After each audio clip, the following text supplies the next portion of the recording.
যেহেতু বিএনপি বর্তমানে ক্ষমতায় আছে, 209টা সিট নিয়ে তারা সরাসরি বিএনপি থেকে এসেছে, তাদের বিদ্রোহী প্রার্থীরা অনেকে নির্বাচন করেছেন, অনেক জায়গায় হয়তো বিদ্রোহী প্রার্থী না থাকলে ওরা আরো 15-20টা সিট বেশি পেতে পারত।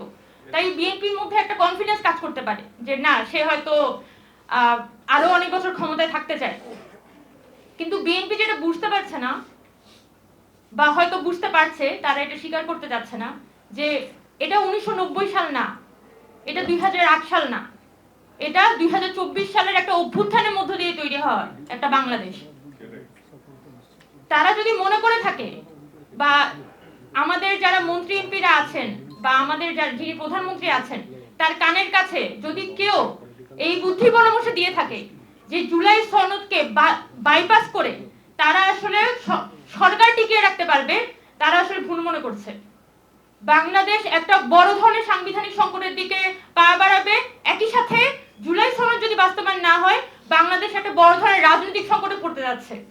এবং আমি মনে করি যে বিএনপিকে মানুষ এই কারণেই ভোট দিয়েছে, কারণ মানুষ মনে করে যে বর্তমান যে সংকটের মধ্যে আমরা আছি, এটা থেকে উত্তরণ করা শুধুমাত্র বিএনপির পক্ষেই সম্ভব। কিন্তু বিএনপি যদি তার এই লোডটা বুঝতে না পারে, তার এই ক্যালিবারটা সে বুঝতে না পারে, তাহলে বাংলাদেশকে কিন্তু সে বড় ধরনের রাজনৈতিক ঝুঁকিতে ফেলবে।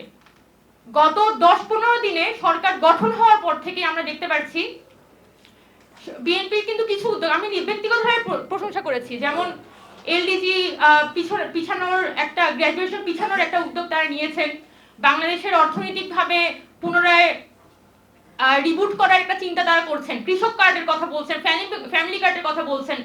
বাংলাদেশের যে 20% থেকে 30% মানুষ একদমই হতদরিদ্র, তাদেরকে কিভাবে করে আপলিফট করতে পারেন, তাদেরকে কিভাবে দুর্মুঠো খাওয়ারের ব্যবস্থা করতে পারেন, এটা কিন্তু তাদের প্রধান কনসার্ন।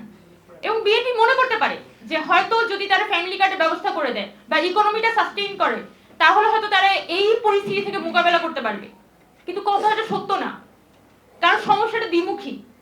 মানে বর্তমানে যেমন এটা একটা অর্থনৈতিক সমস্যা, পাশাপাশি এটা একটা রাজনৈতিক সমস্যা। আপনি একটাকে মোকাবিলা না করে শুধুমাত্র অর্থনৈতিক সমস্যাটা সমাধানের মধ্য দিয়ে কোনোভাবে পার পেতে পারবেন না। আর একটা কথা, যদি বর্তমানে আজকে গণভোটে প্রায় 70% হ্যাঁ ভোটের মধ্য দিয়ে না ভোট পড়েছে 2.5 কোটি, সেই জায়গায় হ্যাঁ ভোট পড়েছে অলমোস্ট 5 কোটি, তার মানে অলমোস্ট দ্বিগুণ।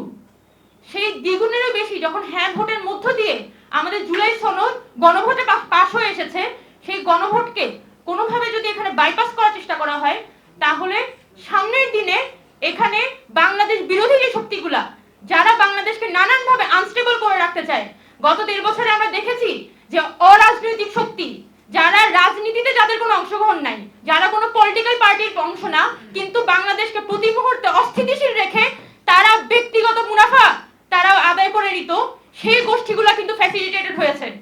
কেন হয়েছে? এই সংস্কারের কথা বলে, যে বিএনপি সংস্কার চায় না, গণতন্ত্রপন্থী দলগত সংস্কার চায় না, এবং সংস্কার চাইলে, এবং সংস্কার কারা চায়? যারা দেশটাকে নানানভাবে আনস্টেবল করতে চায়।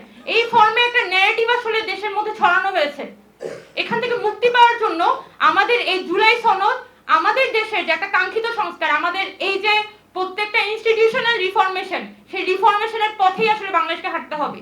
এবং আমাদের বিদ্যমান যে রাজনৈতিক দলগুলো যারা ক্ষমতায় আছে বা যারা বিরোধী পক্ষে আছে, তারা যত দ্রুত বুঝতে পারবে যে বাংলাদেশের বর্তমান সংকট উত্তরণের একটাই উপায় সংস্কার এবং জুলাই সনদের বাস্তবায়ন, যত দ্রুত বুঝতে পারবে আমরা তত বেশি আসলে একটা সাস্টেইনেবল ইকোনমি বা সাস্টেইনেবল পলিটিক্যাল সিস্টেমের দিকে যেতে পারবো।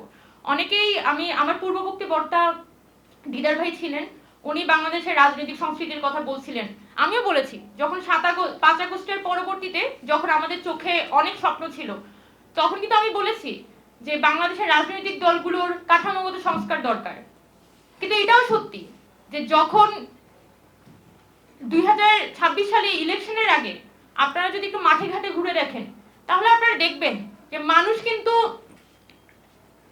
দেখা যাচ্ছে ওই পুরনো কাঠামোর মধ্যে কিন্তু এখনো ভরসাটা করতে চায়। তার মানে মানুষই যে সব পরিবর্তন চায়, মানুষ যে আবার সব রাজনৈতিক কাঠামো পরিবর্তনে যাচ্ছে, মানুষ যে তার ভিতর থেকে সব ধরনের বাংলাদেশকে আপাতমস্তক চেঞ্জ করে ফেলতে যাচ্ছে, এটা ভাবার আসলে কোনো কারণ নেই।